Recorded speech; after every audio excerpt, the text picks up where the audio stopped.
Hi, good morning. So we're looking at the Managing People in Organizations unit again today. Now, this unit actually has 7 learning outcomes, and we're going to be looking at learning outcome 6. Now, I'll just scroll down to that part now. So learning outcome 6 is know the steps taken by organizations to ensure workplace welfare. Now, this has got 4 assessment criteria, so 3 of them are in the past and 1 is for the merit. So 6.1 is explain the term workplace welfare. 6.2 is describe employers' and employees' health and safety responsibilities. 6.3 is explain how organizations can reduce the occurrence of work-related stress. And then the merit criteria is 6M1, explain each step of the 5-step health and safety management procedure. So we'll just be looking at these following criteria today.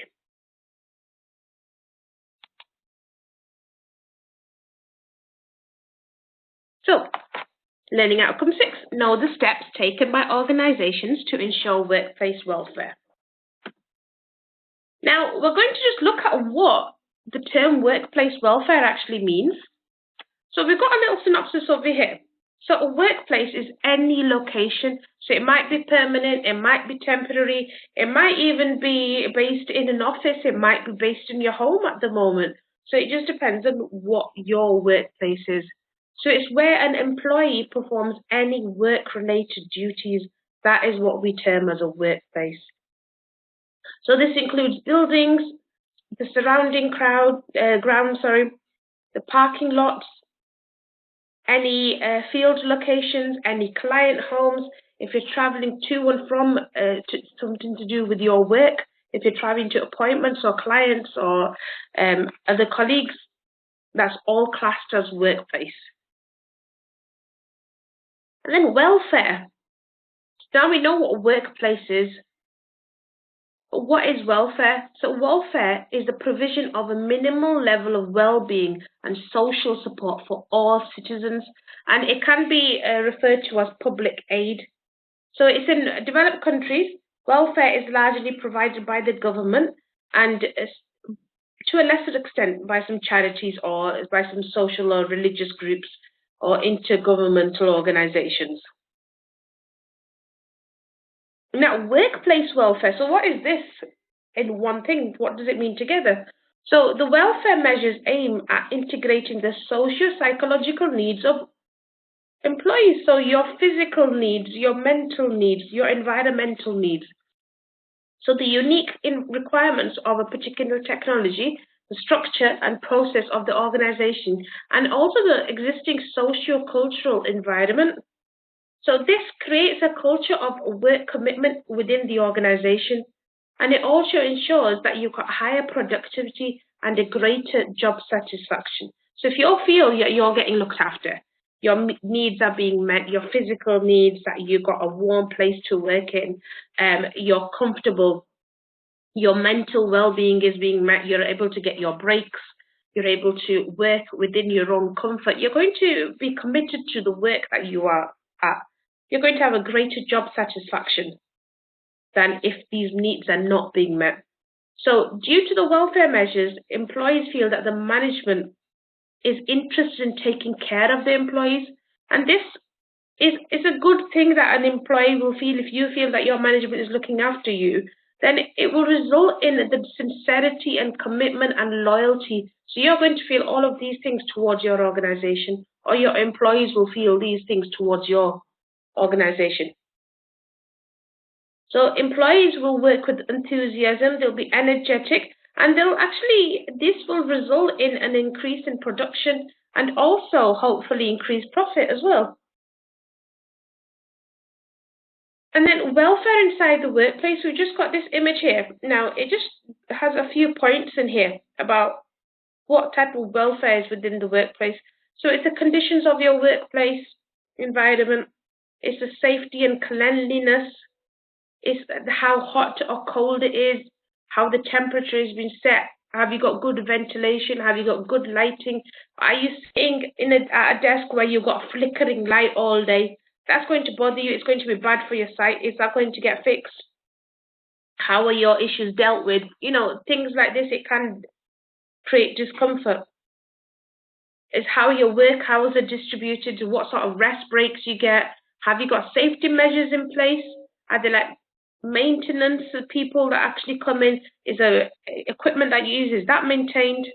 Have you got the safety equipment, say safety clothes, like a hard hat and hard shoes, steel tip shoes, that if you're going to be going out to assess in a workplace environment, are you safe to go and do so?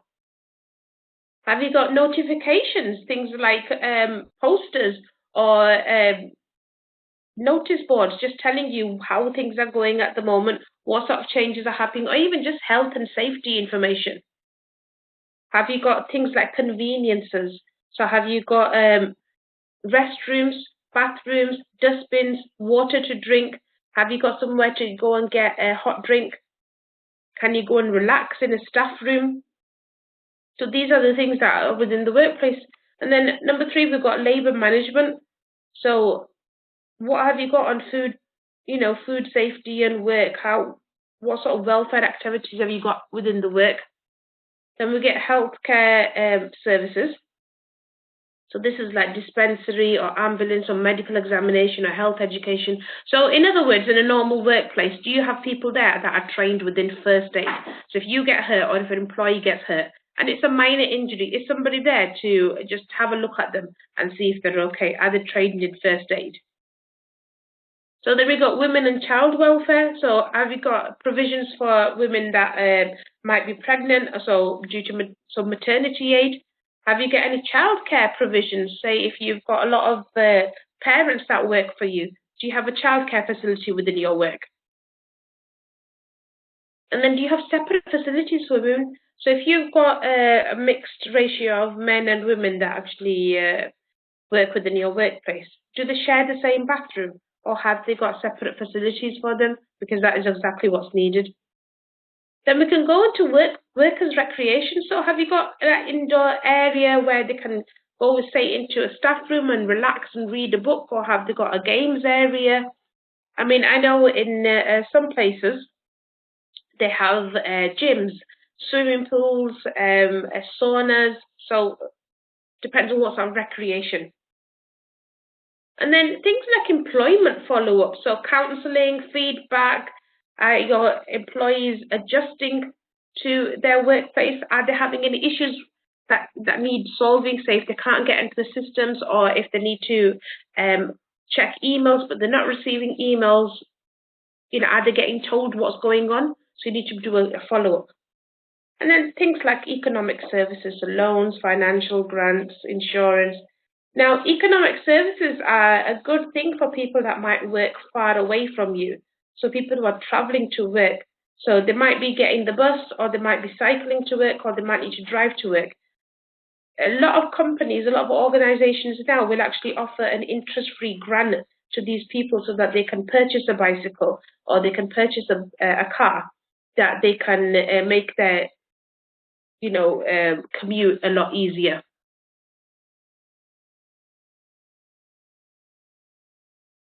So that was 6.1, where we just looked at what workplace is, what welfare is, and then what they are together. So the workplace welfare. Now we're going to go into 6.2, and this is where you're describing employers and employees' health and safety. Now, health and safety is about keeping people safe by minimizing risks. So as an employee, you need to take reasonable care of themselves within the workplace. So you need to be mindful of the effects that you are doing and how this will affect other people. So if you're walking around, you're having a snack, you were hungry, you're eating a banana, but what do you do with that peel? If you're going to be sensible, you're going to go and throw it in a bin. But if you're not, you might just throw it on the floor and somebody might come and slip up. Or if you're sitting on your desk and you've got a normal chair, not a wheelie one, are you flipping your chair back? Are you putting it on 2 legs rather than 4? What if you fall backwards? What if you bang into somebody else? So you need to be aware of what you're doing and try to take reasonable care in your own actions as well. So for the employer, you need to ensure as far as it's reasonably possible and practicable to be able to do so, the health, safety and welfare of all its employees. And now this is done in a number of ways where you do risk assessments or health and safety assessments just to see, is my work environment safe? Is everything that I've got over here, are these taps working? Is this plug safe? Do these laptops that everybody is using, do they conform to the regulations? So just things like that. So in order to prevent any workplace injuries or any ill health, you need to follow the health and safety measures that have been set within your workplace. So this obviously is within the Health and Safety Act. So you need to provide and maintain a safe workplace, which uses safe equipment, prevent risks from use of any article or substance. So if you've got somebody who's cleaning for you within your workplace, you need to make sure that they're not going to get harmed by the substances they're using, or that their workplace isn't too noisy, it's not a vibration that's setting off, you don't have flickering lights. So you need to try and prevent these risks. Prevent any improper conduct or behavior likely to be due to safety, health, or welfare. So if you see somebody in a wheelie desk chair, and if they're zooming up and down the corridor, you know that's a health risk. They're going to fall off. They're going to bang into somebody else. They might fall into a wall and damage property. So you would put a stop to that. You'd say, no, this is unacceptable. This is not what we do. You're going to provide instruction and training to all employees on health and safety. So you're going to make sure that they understand. Now, there's training that you can give them, so verbal instructions, but also you can do this through the use of posters put onto bulletin boards or next to doors or just scattered around the office, just so that they're very visible and is always aware that this is the health and safety rules that we need to follow. Provide protective clothing and equipment. So if you've got a work site and you know that my employees are actually going to be going outside and assessing the work site or the factory, they need to have hard hats and yellow safety high visors. So they need to have the proper clothing. And then you also need to appoint a competent person as the safety officer. So somebody that you can refer back to, somebody whose responsibility it is to ensure that they're doing the best that they can to reduce risks. And then finally, employees actually need to take a reasonable care themselves as well. Like we said earlier, they need to make sure that they're not walking around with their laces open so that they can trip over their own shoelaces, or if they notice something, say there's carpeting on the floor and they notice that some of it's coming up in a particular place, to report it and say that somebody can trip over this, maybe go and put a chair over the top of it, just reasonable steps that they can take to protect other people and themselves. They shouldn't be engaging in improper behavior that will make themselves or other people at risk. They should not be drinking or have drugs in the workplace, so they shouldn't be under the influence. They shouldn't do it at work, and they shouldn't have done it before they come to work either, because they need to be within their senses. They need to undergo any reasonable medical or any assessments that the employer asks them to. And they should also report, like I said earlier, if there's a bit of carpet that's sticking up, or they notice that one of the desks is falling or a chair's got a broken leg. If they notice something that's not right, it is a defect in the workplace or the equipment, they should report it to the health and safety officer.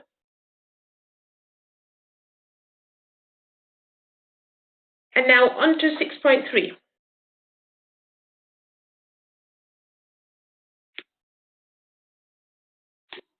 Now this is explain how organizations can reduce the occurrence of work-related stress. So work-related stress is psychological and it's a physical state that results when the person that is undergoing this stress, they're not finding it, they're not being able to cope. They can't meet up with the demands of their work. They're having a lot of pressures. they're just not coping as well as you would expect them to or want them to. So stress is more likely in some situations than others.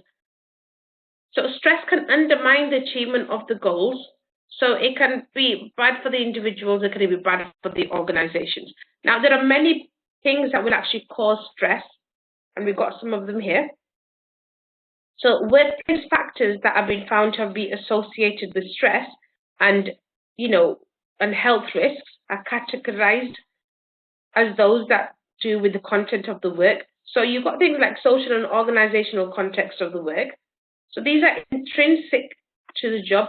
So they can be long hours, work overload, time pressure. You've got difficult or very time-consuming and complex tasks. You don't have enough breaks. You're not getting enough variety. You're doing the same thing over and over. You've got bad physical work conditions. So you've not got a good temperature. It's freezing or it's too hot. You're very cramped in your area. The lights are flickering or the lights are too low or they're too bright. So there's many things that can actually stop you from working in the way you would need to work and cause you stress. You've got unclear instructions. So you don't know exactly what you're doing. You've got conflicting roles. So 1 minute you might be doing administration, another minute you might be assessing somebody. So you need to actually understand what the boundaries are, what sort of roles you're meant to be doing. So it needs to be very clear that this is what you're meant to be doing right now. So that will reduce stress. There might not be many possibilities for job development. So that can be a stress. Somebody was at work and they think, what am I doing here? I'm not going to be able to advance within my job. I'm not going to get a promotion. I don't get training. This person next to me is a lot better than me. I'm not as good as him. A lot of things that can cause stress. It's very easy to get stressed with situations like these.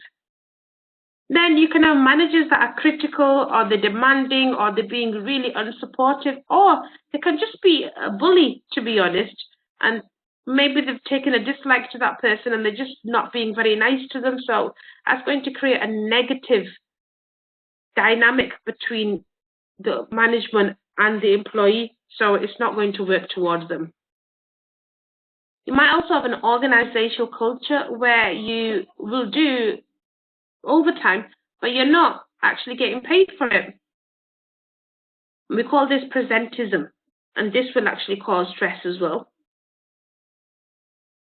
But then there can be a culture of involving people in decisions and keeping them informed about what's happening, making sure that they know exactly what's going on with the organization, that they've got good amenities, they've got bathrooms that are clean, they've got toilet roll over there that is constantly available. They're able to use hot water. They can go into the staff room. They can have a hot drink. They can go and sit down in comfortable chairs. They can go and loosen up and they can go and play a bit of badminton or, kick a football around within an area that you've got. These type of things will actually help you to reduce stress. So we've talked about what will cause stress and few points that can actually reduce stress as well. So when you want to look at the occurrence of work-related stress, now the success in managing and preventing work-related stress actually depends on the culture of the organization. So it depends on what type of viewpoint your organization is taking. So you can have your work conditions can be adapted. So according to somebody's physical ability or mental ability. So if you've got somebody who's sight impaired who can't see, you need to be able to give them as clutter-free environment as possible. If somebody's in a wheelchair, you need to be able to have them that they can maneuver in and out of the areas as easily as possible. So things can be adapted. So employees should be given the opportunity to participate in their own work or in their own work situation. So they should be given the opportunity to be within the process of change and also to develop their own work within the organization. So things like training opportunities or mentoring and coaching is a perfect thing for this. So things like technology, work organization, your job content, it needs to be designed so that the employee is not exposed to any type of physical or mental strains. So what we mean by this is things that might lead them to become ill or lead them to have accidents. Now, if you know that your employees are working in a very noisy factory, you need to be able to give them the proper equipment. So give them the headphones that are noise reducing so that they're not going to have any issues with deafness within the future. And then if they're working overtime or any extra jobs that they do, pay them for that. Make sure that they're getting recognized and they're getting remunerated for it. So anything where you're closely controlling someone or restricting someone, these type of situations should be avoided or limited and just kept within a certain aspect. And then the work should provide opportunities for variety, for social contact, for cooperation, just so that people can get to know each other and there's a difference. So you've not got somebody just sitting at a desk doing the same old job constantly. That they have a variety. So on Mondays they'll input data, but on Tuesdays they'll have a little walk around and they'll go and assess other people's work, see how they're getting on. You know, or they're going into the work floor and they're seeing how the factory is working. So just change it up. Work conditions need to provide opportunities for personal and vocational development. So like we talked about earlier about learning and development, training, CPD, these things are very important. So encourage a culture of open communication about mental health. So be open within your workplace. Be happy about letting employees come to you and speak to you about their issues. They should know that it's okay, that you've got an open door system, that they know that they can come to you if they've got any issues or if they're upset or if their mental health is, suffering. And then you need to assure them that this is not a weakness and asking for help is a normal thing. It's okay. Everybody needs help every once in a while. Now, by doing all of these things, you're going to increase flexibility in your processes. So you're going to have a lot more people that are open-minded, a lot more willing, they're going to be more productive. So you've got things like flex time, compressed work weeks, job sharing, telecommunicating. So people who are working flexi time, they might come in at different hours. So according to whatever their personal situation is. Compressed work weeks, they might work 4.5 days a week and get a Friday afternoon off and Saturday and Sunday off. So you've got a smaller week there. Job sharing, where two people might be doing the same role, so they'll come in for 2.5 days each. Telecommunicating, which is remote working, so working from home, or you're working from a different office that's not based within your own work location. I mean, the fantastic thing about telecommunicating is that you can actually hire a wider range of, you can look at a wider range of talent pool. So you can get people who might be a lot more experienced from different countries or different areas. So you don't have that restriction where you just have to hire within your own city. And then this will actually help you to increase flexibility in your processes, like we said. It's going to help it be more productive. You're going to be able to provide space to your employees where they can take a rest and have a break. And this is quite important, actually. So if you want your employees to be productive, you need to give them the time to actually unwind, also to have a bit of a rest. Nobody can keep going for 8 hours straight. It's not possible. Everybody needs a few minutes here and there, a little bit of something to eat, a hot drink, a bit of rest, maybe read a little bit of books, just to unwind and de-stress. Now, there are some companies like Uber and Google that've got nap rooms. I mean, we've seen them, I've seen them on the internet, where they're like these little pods where you can go in, you can have a bit of a sleep, half an hour power nap, and it does refresh you. Other places have wellness rooms, so where their employees can just go and relax for the day. Now, in my younger days, I used to work for an insurance company, and we used to have a gym there. We had a sauna. We had a catered restaurant that we would go and we'd be able to have free food. So it's a nice thing to actually cater for your employees, to look after them, because this is going to they're going to want to come into work. They're going to be a lot more productive. They're going to recommend other qualified people that they know and say, this manager's fantastic. He does this, this, and this for us. His company's amazing. You should come and work here.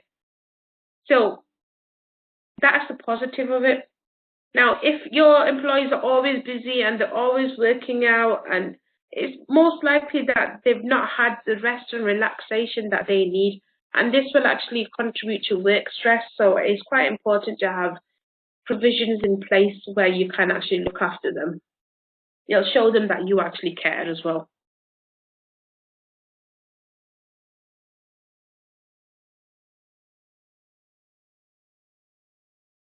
Sorry, some parts of my slide have gone missing. Just hold on a moment, please.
Yeah, it's here. It just wasn't showing on our big screen. I'll just reload this.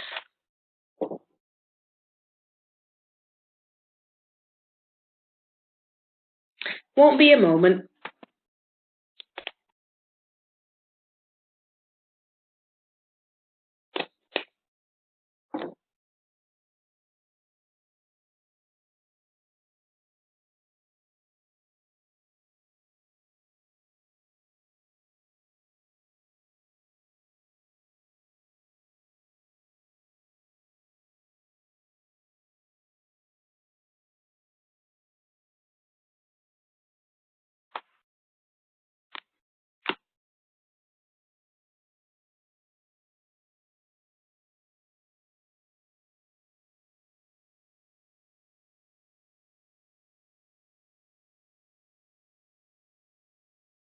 Ah, there you go. It was hiding. Now we found it. So we're on to 6M1 now, where we're going to explain each step of the 5 health and safety management procedures. So we've looked at welfare and workplace. We've looked at health and safety risks, things like stress. Now we're just going to have a look at this. Now, the 5-step health and safety management processes, the first thing you would need to do is identify the risk factors. And then you need to look at who can be harmed and how can they be harmed. Then you'd evaluate the risks, record your findings, and monitor and review. Now, you'd normally go with the health and safety person that's particularly in charge, the organizer. Now, that person would most likely go around in the morning or before employees come in, or have set risk assessments that they do every few days or every week or so. Mainly they should be done daily, to be honest, where they'd have a little sheet where they would actually go and they're going to record. They're going to have a checklist where they're going to tick off, are these roof tiles okay? Is there any taps that are leaking? Is there any carpet that's loose? Are these chairs fine? Are the legs broken? Is there any, have people plugged in the plugs for the computer equipment? Is there too many in one socket? You know, just that risk assessments that they would actually go and do.